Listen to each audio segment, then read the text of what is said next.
centers to the rest of the cable tray. A total of 780 dishes of bird-free were installed, and the whole installation, including cleaning, was completed by 2 men in 1 day.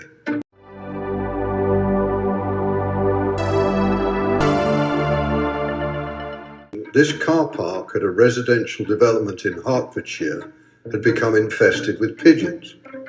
Nests were observed on the cable trays, while heavy fouling on the pipework indicated night roosting.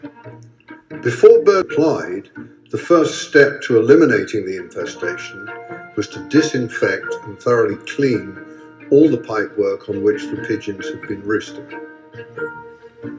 Once the pipes were dry, spots of silicone adhesive were applied at 20 centimetre centres, and dishes of bird-free were fitted to the pipes to prevent night roosting.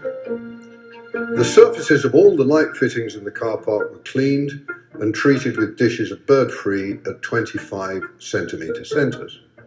Preventing nesting was key to the whole installation, and removing the nests from the cable tray and disinfecting the cables took the best part of an hour. Dishes of bird-free were fixed at 15 centimetre centres to the nesting area and at 20 centimetre centres to the rest of the cable tray. A total of 780 dishes of bird-free were installed, and the whole installation, including cleaning, was completed by 2 men in 1 day. Visit bird-free.com